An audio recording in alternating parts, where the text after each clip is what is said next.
Yeah, so I'm going to take this one. I had to talk Stacy into the project, and then I talked my best friend from college into doing the project with us.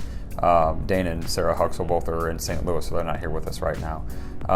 But a good friend of ours, who a lot of people affiliated with Old Town Cape knew very well, Kevin Priester, and I had talked about this house when it was not for sale for years at the farmer's market. We'd see it, we'd talk about it, he had redone a house over by the river campus to make it into a bistro, and we had talked about it, and he passed away unexpectedly, unfortunately, about a year before it came up for sale. And when I saw it, I was like, nope, I got to do it. Even without Kevin, we talked about it for years, and so this is going to happen. So I think I pulled on Stacy's heartstrings on that one, and she said yes only because of that. So I don't know why Kevin and I were dumb enough to think, yeah, that house is in the worst shape in all of downtown. Let's take that one on. They like a challenge.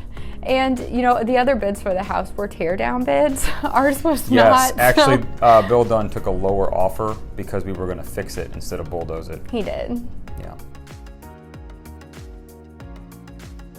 I think something I really appreciate about the home and the restoration with my background in tourism in Cape is being able to share our community with the people who stay at the home, and especially spotlight like our downtown friends and neighbors. So we're always telling people, here's our favorite coffee shop at Red Banner with Robbie and Katie, and make sure you go grab some groceries at Spanish Street, and go see my friend Jamie at Estate Boutique, and go check out Stash. And so I love being able to share what other downtown business owners are doing and making sure our guests know about those so that our guests enjoy their time in Cape Girardeau more. But we also feel great about being able to point business to our friends and our neighbors.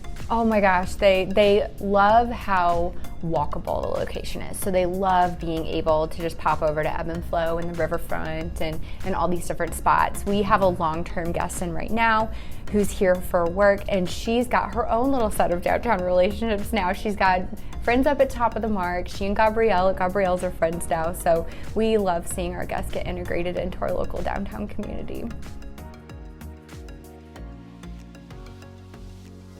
Downtown's the heart of Cape Girardeau, and they don't build things like they used to.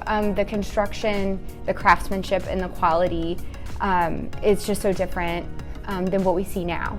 So we've always had a passion for old houses, and we love downtown Cape, so it felt like something we'd been wanting to do for a long time, to be able to take a house in an area we care about so much and kind of bring it back to life again. I started undergrad at SEMO in 2002, and already was mostly bars and vacant buildings when I was in school is now retail shops and restaurants and boutiques.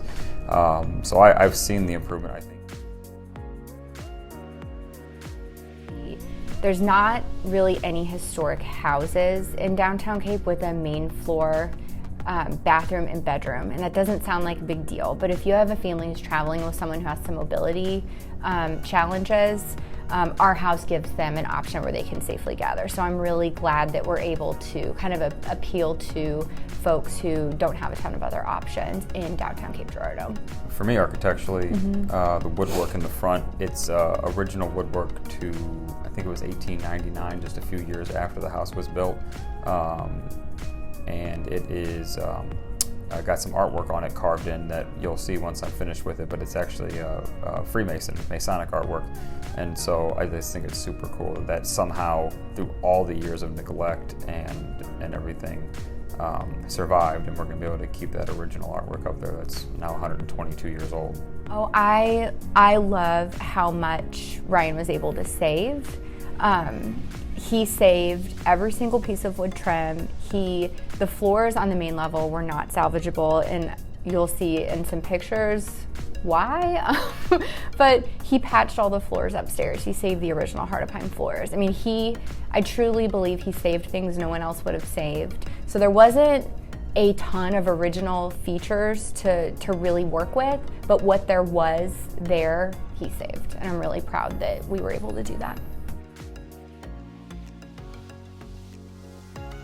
And the people that live in that area, a lot of them lended a lot of support. I think the very first person we have to is the gentleman who bought the house from the neighbor, Bill Dunn. Yes. We couldn't have done anything without him. We had no water, no electricity, and the expense of getting that temporarily was impossible. And so he let us borrow all of that. We had an extension cord coming from his house through the kitchen window during the renovation. He was so generous. He was so gracious. Couldn't have been a better neighbor in the process, and we'll always be grateful to Bill for that. Obviously, they lived there. They wanted to see the house, improve their street. They saw it. It was vacant since 1998. But they didn't have to be as helpful as they were. And even the other Airbnbs, because the Darn Burgers and John, who has the old candle shop, have been incredibly supportive of another Airbnb in the area that they were already marketed in. So obviously, the two of us are in front of the camera right now, but Dane and Sarah Huxell, did fully partner in this with us.